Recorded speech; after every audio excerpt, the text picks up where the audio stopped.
ભીંડાનું શાક તો ભાવે છે બધાને, પણ ફ્રેન્ડ્સ ચીકણા થઈ જાય છે એટલે છોકરા લોકો પણ ખાવામાં આનાકાની કરે છે. પણ ફ્રેન્ડ્સ આજે આપણે એકદમ નવી રીતના ભીંડાનું શાક બનાવ્યું છે. તો આવું શાક બનાવવા માટે આપણે લગભગ 250 ગ્રામથી 300 ગ્રામ જેટલા ભીંડા લઈ લીધા છે. અને ભીંડા લેતી વખતે ધ્યાન રાખવાનું, આના જે ડીટિયા હોય છે એ તૂટી જાય તરત એવા ભીંડા લેવાના. આપણે એક આંગળીથી તોડી શકીએ એવા ભીંડા લેવાના, જે એકદમ કૂણા હોય, અને નાની સાઇઝના ભીંડા લેવાના છે. તો ફ્રેન્ડ્સ આ ભીંડા જે આપણે લીધા છે એને આપણે કટ કરી લેવાના છે.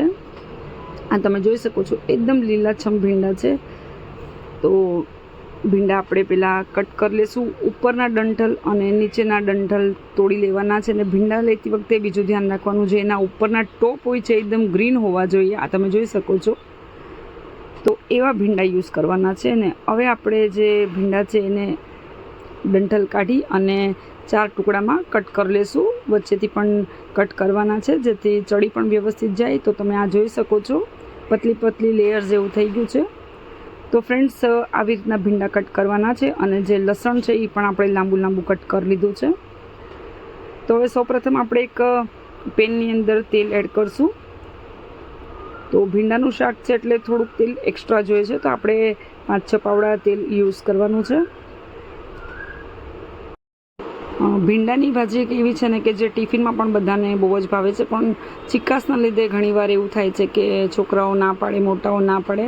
તો ફ્રેન્ડ્સ એકદમ ક્રિસ્પી અને ચિકાસ વગરનું આપણે આજે ભીંડાનું શાક બનાવવાનું છે. તો કઢાઈની અંદર આપણે તેલ એડ કરી દીધું છે.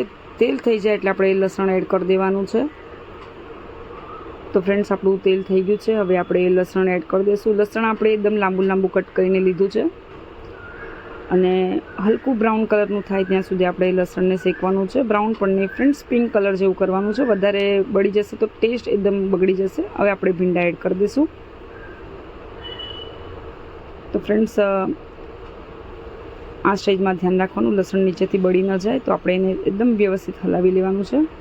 અને આપણે તેલમાં હળદર નાખતા હોઈએ છીએ, તો આજે મિસ થઈ ગઈ હતી, તો અત્યારે ઉપરથી આપણે હળદર એડ કરી દઈએ. થોડી સાઈડમાં તેલ હોય એમાં આપણે હળદર એડ કરી દીધી છે, જેથી હળદરનો કલર એકદમ વ્યવસ્થિત શાકમાં ભળી જાય. તો ફ્રેન્ડ્સ મોસ્ટલી આપણે હળદર જે છે એ તેલમાં યુઝ કરતા હોઈએ છીએ, પણ આજે થોડું મિસ થઈ ગયું છે. તો ફ્રેન્ડ્સ ધ્યાન રાખવાનું, હળદર હંમેશા તેલમાં એડ કરવાની, પણ બળી ન જાય હળદર એનું ધ્યાન રાખવાનું. તો ફ્રેન્ડ્સ આપણે ભીંડા એકદમ વ્યવસ્થિત હલાવી લીધા છે. હવે આપણે સ્વાદ પ્રમાણે મીઠું એડ કરવાનું છે. મીઠું એડ કરવાથી શું થાય છે કે કોઈ પણ શાક હોય છે એ ફટાફટ ચડી જાય છે. તો આપણે સ્વાદ પ્રમાણે અંદર થોડુંક મીઠું એડ કરી દેવાનું, પણ મીઠું એડ કરતી વખતે ધ્યાન રાખવાનું મીઠું થોડું ઓછા પ્રમાણમાં એડ કરવાનું, કેમ કે ભીંડાનું શાક દેખાય છે બાકી એકદમ ગળીને ઓછું થઈ જાય છે. તો હવે પાછું આપણે એને હલાવી લેશું જેથી મીઠું વ્યવસ્થિત મિક્સ થઈ જાય. અને હવે આપણે આને લગભગ 2 થી 3 મિનિટ માટે મૂકવાનું છે. આપણે ઢાંકણું જે આપણે થાળી મૂકશું એકદમ પૂરેપૂરી ઢાંકી નથી દેવાની, અટખંડું આપણે ઢાંકવાનું છે, જેથી ભીંડાનો કલર જળવાઈ રહે. ઘણીવાર એવું થાય છે કે ભીંડાનો જે કલર હોય છે એ બ્રાઉન થઈ જાય છે. તો ક્યારે પણ ભીંડાનું શાક બનાવો, લીલોતરી શાકમાં મોસ્ટલી ધ્યાન રાખવાનું કે એકદમ પૂરેપૂરું ઢાંકીને નહીં બનાવવાનું. તો આપણે અટખંડિત થાળી ઢાંકશું અને એને લગભગ 2 થી 5 મિનિટ સુધી ચડવા દઈશું. તો ફ્રેન્ડ્સ જ્યાં સુધી ભીંડાનું શાક ચડે છે ત્યાં સુધી આપણે મસાલા જે છે સ્પેશિયલ એ બનાવવાના છે, જે આપણે ક્રિસ્પી બનાવવાનું છે. એના માટે આપણે તીખા ગાંઠિયા, ભાવનગરી ગાંઠિયા અને થોડાક તલ લઈ લીધા છે. તો ફ્રેન્ડ્સ આ તમે ગાંઠિયા નાખીને જ્યારે બનાવો છો, મોસ્ટલી તો બધા ભાવનગરી ગાંઠિયા યુઝ કરતા હોય છે, પણ તીખા ગાંઠિયા નાખીને બનાવો ને તો શાકનો ટેસ્ટ એકદમ મસ્ત આવે છે. તો આ ત્રણેય વસ્તુ આપણે પીસી લેવાની છે, બારીક એવો ભૂકો કરી લેવાનો છે.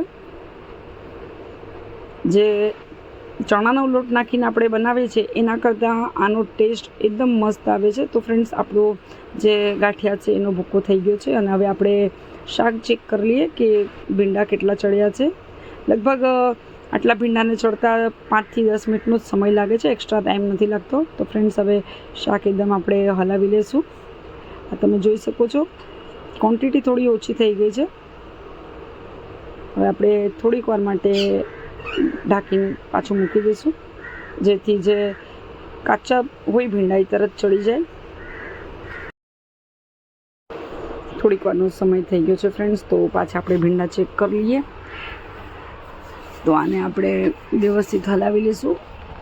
અને ભીંડાનું શાક બનાવતી વખતે ધ્યાન રાખવાનું કે કન્ટિન્યુ હલાવવાનું નહીં, બાકી ભીંડાનું શાક એકદમ જ છુંદો થઈ જાય છે. તો હવે આપણે આ સ્ટેજમાં આપણે જે ગાંઠિયાનો અને તલનો ભૂકો કર્યો તો એ એડ કરી દઈશું. તો ફ્રેન્ડ્સ, જ્યારે તીખા ગાંઠિયા નાખીએ છીએ ને ત્યારે ટેસ્ટ કંઈક એક્સ્ટ્રા જ વધી જાય છે. એકવાર આવી રીતના ટ્રાય કરજો. 100% છોકરાઓ 2 રોટલી તો એક્સ્ટ્રા ખાઈ જ લેશે. તો ફ્રેન્ડ્સ, હવે આને આપણે વ્યવસ્થિત હલાવવાનું છે. હવે કાશ્મીરી મરચું છે, આપણે 1 થી 1.5 ચમચી આપણે મરચું એડ કર્યું છે. ધાણા જીરું એડ કરવાનું છે, પણ આપણે પહેલાં આને હલાવી લઈએ, પછી આપણે ધાણા જીરું એડ કરીશું. તો આ તમે જોઈ શકો છો એકદમ વ્યવસ્થિત આપણું શાક બનવા આવ્યું છે. અને જે આપણે ગાંઠિયાનો ભૂકો કર્યો હતો એ પણ એકદમ વ્યવસ્થિત મિક્સ થઈ ગયો છે. જે એક્સ્ટ્રા તેલ હોય છે એ ગાંઠિયામાં એબ્ઝોર્બ થઈ જાય છે. તો ફ્રેન્ડ્સ, આ તમે જોઈ શકો છો આપણું શાક બનીને લગભગ 99% રેડી થઈ ગયું છે. ફક્ત આપણે ધાણા જીરું નાખવાનું બાકી છે. તો ફ્રેન્ડ્સ, હવે આપણે આની અંદર 1 ચમચી ધાણા જીરું એડ કરી દઈશું. તો આપણા શાકના બધા મસાલા એકદમ પરફેક્ટ રેડી થઈ ગયા છે. લગભગ ગુજરાતી શાકમાં જલ્દી ગરમ મસાલા પડતા નથી. જો તમને આ ભીંડાના શાકમાં એક્સ્ટ્રા ટેસ્ટ જોતો હોય તો થોડો ગરમ મસાલો નાખી શકો છો. મેં સ્કીપ કર્યો છે. તો ફ્રેન્ડ્સ, આપણું શાક બનીને એકદમ રેડી થઈ ગયું છે.